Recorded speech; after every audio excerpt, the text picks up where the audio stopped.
ડીસા તાલુકાના પાલડીના જીવરાજપુરા વિસ્તાર આવેલો છે, જ્યાં જીવરાજપુરા વિસ્તારમાં સતત 4 દિવસથી જીવંત 2 વીજ વાયર તૂટીને પડી ગયેલ છે, જેની જાણ ભીલડી જીઈબી શાખાને તત્કાલીન કરવામાં આવી હતી, પરંતુ આજે 4 દિવસ થઈ ગયા, હજુ સુધી ઘોર નિદ્રામાં સૂતેલા જીઈબી અધિકારીઓ દ્વારા આજ દિવસ સુધી તૂટેલા વાયરનું કામ કરવામાં આવ્યું નથી। બાજુમાં મેઇન લાઇન નીકળે છે, તેના પણ એકબીજા વાયર ભેગા થઈ ગયા છે અને એની પાસે પાલડી ગ્રામ પંચાયત દ્વારા રોડની બાજુમાં જ એક બગીચાનું નિર્માણ કરવામાં આવ્યું છે। બગીચાની અંદર જ ઉપરના ભાગે મેઇન લાઇન નીકળે છે। મેઇન લાઇનની ઉપર મોટા તોતિંગ વૃક્ષો છે, જે વૃક્ષો મેઇન લાઇનની અંદર ફસાઈ ગયા છે। એના કારણે વારંવાર ભડાકા થાય છે અને વારંવાર આગ પણ લાગે છે, જેથી સ્થાનિકોના જીવને પણ જોખમરૂપ સાબિત થાય તેમ છે। શું આ અધિકારીઓ જોઈ મોટી દુર્ઘટનાની રાહ જોઈને બેઠા છે? હવે જોવું રહ્યું કે આ સમસ્યાનું નિરાકરણ ક્યારે કરવામાં આવશે। Bureau chief Hargovan Chauhan, Banaskantha. મારું નામ નાગજીભાઈ ચૌહાણ, પાલડી તાલુકો ડીસા, જિલ્લો બનાસકાંઠા।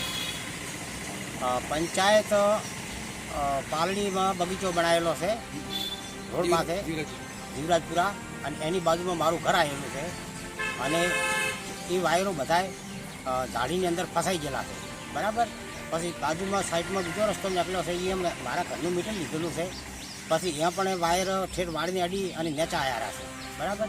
એટલે આ અમે 2 દાડથી રાડ કરે છે, પણ કોઈ અમારી ફરિયાદ સાંભળતું નથી। એટલે તમને વિનંતી કરે છે કે આટલું મારું કમાઈને તમે સુધારો, અને કોઈ મરી જાય તો પછી જવાબદારી તમારી રહેશે, બસ।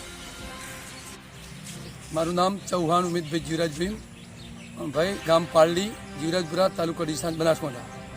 હું જીઈબીના બેકાર અને બોગસ તંત્રને એક વાત સમજાવવા માગું છું કે અમે વારંવાર રજૂઆતો કરવા છતાં આ જો તૂટેલા વાયર પડ્યા છે, આ જીવંત વાયરો છે, અને 4 દિવસ પહેલાં મોદી સાહેબને, અમારા હેલ્પરને અને વાનેરા સાહેબને રજૂઆત કરી હતી કે અહીંયા ખૂબ ગાયોનો ઘસારો છે, ભેંસોનો ઘસારો છે, અહીંયા આંગણવાડી કેન્દ્ર છે સામે, એ અમારો સમાજનો કમિટી હોલ છે, અહીંયા વિદ્યાર્થીઓનો રસ્તો છે, અહીંયા ગામના લોકો દૂધ ભરાવા 2 ટાઈમ ચાલે છે, અને આ વાયરો તૂટશે, આ બધી જાળી છે, આ જાળીઓમાં વાયરો ફસાઈ જલ પડ્યા છે, તમે કંઈક કરો, અને ન કે કંઈ પણ કોઈ બાળ ઢોર કે કોઈ માણસ મરી જશે, જવાબદારી કોની રહેશે? પણ છતાંય આ ઘોર નિંદ્રામાં રહેલું તંત્ર અમારી કોઈ પણ રજૂઆત કે વાત સાંભળવા માગતું નથી, અને 3 દિવસથી આજ 4થો દિવસ ઉગ્યો છે, છતાંય આ વાયરો તૂટેલા પડ્યા છે। અમારી કોઈ રજૂઆત, અમે તમામની રજૂઆત કરવા છતાં અમારી કોઈ વાત સાંભળેલ નથી। અને બીજું કે મેં છેલ્લા 1.5 વર્ષથી એવું કીધેલ છે કે જ્યાં સુધી મારી લાઇનનો આ નિરાકરણ નહીં આવે ને આ ઝાડી ઝાખરોમાંથી મારા વાયરોનું સારું કામ નહીં થાય ત્યાં સુધી મારું બિલ નહીં ભરું, છતાં પણ એ લોકો અમારી કોઈ વાત સાંભળતા નથી। ગમે ત્યારે કોઈ પણ બેન દીકરી કે કોઈ વિદ્યાર્થી કે કોઈ બાળક આંગણવાડીનું મરી જશે, કોઈ ગાયો કે ભેંસો અહીંયા વધારે ખુલ્લી જગ્યા હોવાથી, વડલાનો સોયડો હોવાથી બેસે છે, અને મરશે તો જવાબદારી ભીલડી અથવા ગુજરાત રાજ્યના વીજ તંત્ર અને ઇજનેર સાહેબની અને ઓમના જે લાગતા હેલ્પરોની રહેશે, બસ એ જ। આપ મારી ખાસ વિનંતી છે ભીલડી જીઈબી કેન્દ્ર લાગતા વળતા તમામ અધિકારીઓને, ઇજનેર સાહેબને, કે છેલ્લા 4 દિવસથી અહીંયા જીવંત વાયર તૂટેલા પડ્યા છે। વાયર તૂટ્યા એ ટાઈમે વારંવાર ફોન કરવાથી કોઈ ફોનનો જવાબ આપવામાં નથી આવ્યો। આપણા જે અહીંયા ભીલડીની અંદર જૂના ઇજનેર સાહેબ નોકરી કરતા હતા, એમને અમે રજૂઆત કરી તો એમને એવું કીધું કે મારી 6 મહિના થઈ જશે, બદલી થઈ ગઈ છે। એમને મને 2 થી 3 નંબર આપ્યા, એ નંબર ઉપરથી કોઈ ફોન ઉપાડવા તૈયાર નથી। વારંવાર રજૂઆત કરવા છતાં હજુ સુધી કોઈ આનું નિરાકરણ નથી આવ્યું। અહીંયા બાજુની અંદર એક આંગણવાડી કેન્દ્ર આવેલું છે, નાના મોટા ભૂલકાઓ નીકળે છે, વધારે પડતા બાળકો અહીંયા જે સ્કૂલે જાય છે। અહીંયા બાજુમાં જીવરાજપુરા મહિલા દૂધ મંડળી આવેલી છે, તો મહિલાઓ પણ દૂધ ભરાવા નીકળે છે, નાના બાળકો પણ નીકળે છે અહીંયા। અને બાજુમાં એક પંચાયત દ્વારા રોડની સાઈડની અંદર એક ગાર્ડન બનાવવામાં આવેલ છે, બગીચો। બગીચાની અંદર એટલા બધા તોતિંગ મોટા વૃક્ષો વધી ગયા છે કે જે મેન લાઈન નીકળી છે ગણેશ ફીડરની, તો મેન લાઈનના જે વાયર છે એની કોરે મોરે જે વૃક્ષો વીંટળાઈ ગયા છે, તો આજથી મળીને 4 દિવસ પહેલાં અમે મોદી સાહેબ અને વાનેરા સાહેબને સ્થળ મુલાકાત લેવા માટે બોલાયા. તો એમને જોઈને ગયા અને અમે કે કાલે ક્લિયર કરી દઈશું. એ 2 દિવસ થવા છતાં એ વાયરનું ક્લિયર કરવા માટે એ લોકો આવ્યા નહીં અને એ જ દિવસે સાંજે અહીંયા વાયર તૂટી અને પડ્યા.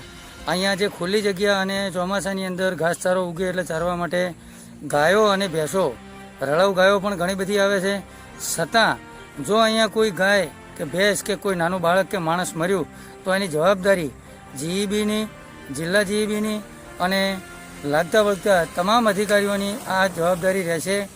વાનેરા સાહેબ અને મોદી સાહેબને અમે કહેવામાં આવ્યું કે જે આ મેન લાઈન નીકળી છે તો આની અંદરથી તમે વાયરનો આ જે વૃક્ષોનું કટિંગ કેમ નથી કરતા? તો એમના દ્વારા એક પ્રશ્ન કરવામાં આવ્યો હતો અમને કે તેઓ કેબિન મૂકવામાં આવેલા છે જે ગલ્લા, અને ગલ્લાવાળા લોકો અમને ના પાડે છે વૃક્ષો કાપવા માટે. તો એ નીકળ્યા એના પછી તરત જ તેઓ ભડાકા થયા અને આખો દિવસ લાઇટ બંધ રહી. જેવી લાઈન ચાલુ કરે એટલે ભડાકા ચાલુ થાય અને હળગવાનું ચાલુ થાય. તો હું ખાસ તંત્રને જણાવવા માગું છું કે એ ફોરેસ્ટ ખાતું આની તપાસ કરે, પંચાયત પણ આની તપાસ કરે અને જીઈબી પણ આની તપાસ કરે. એ વૃક્ષો તાત્કાલિક વાયર ક્લિયર કરવામાં આવે અને એ ગલ્લા હટાવવામાં આવે. જો કોઈ પણ જવાબદારી થશે તો પંચાયતની જવાબદારી રહેશે, જીઈબી ખાતાની જવાબદારી રહેશે. આ કોઈના બાપની જાગીરી નથી એટલે તેઓ તમે કેબિનો મૂકી દો. અને આની અંદર કોઈ જો માણસ મરી જશે, કોઈ નાના બાળકો મરી જશે, સવારે વધારે પણ 200 થી 300ની સંખ્યામાં વિદ્યાર્થી નીકળે છે અને તેઓ પિકઅપ સ્ટેન્ડ છે તો તેઓ લોકો ઊભા રહેશે. અહીંયા વડલાના નીચે બાળકો ઊભા રહેશે, તેઓ બાળકો ઊભા રહેશે. જો કોઈ પણ બનાવ બન્યો અને કોઈ વિદ્યાર્થી મરી ગયો તો આની જવાબદારી તમામ તંત્રની અને જીઈબી ખાતાની રહેશે. તો તાત્કાલિક આનું નિરાકરણ લાવે. અન્યથા જો નિરાકરણ લાવવામાં ના આવ્યું તો અમે 50 થી 100 ખેડૂતો સાથે અને જરૂર પડે તો અણદાભાઈને બોલાવવામાં આવશે અને અમે અહીંથી રેલી કાઢી અને ભેલડી જીઈબી અને ડીસા જીઈબી ખાતાની અંદર અને મામલતદાર અને ડીડીઓ અને ટીડીઓ સુધી અમે જઈશું. તો તાત્કાલિક આનું નિરાકરણ લઈ ઝાડી ઝાંખરા ક્લિયર કરી અને 4 દિવસથી જે વીજ વાયર તૂટેલો પડ્યો છે એનું ક્લિયર કરવામાં આવે એવી મારી ખાસ વિનંતી છે. અન્યથા આંદોલન વખતે કોઈ પણ અમે ગાંધી ચિંતા માર્ગે આંદોલન કરશું. કોઈ પણ જવાબદારી રહેશે એ આ ઘોર નિંદ્રામાં ઊંઘેલા અધિકારીઓની જવાબદારી રહેશે. અસ્તુ. મારો પરિચય ચૌહાણ ખેંગરભાઈ ઉમેદભાઈ. હું અત્યારે જે ટીવીની અંદર જિલ્લા લેવલની અંદર પત્રકાર તરીકે કામગીરી કરી રહ્યો છું. તો ખાસ મારી વાતને ધ્યાને લેવામાં આવે.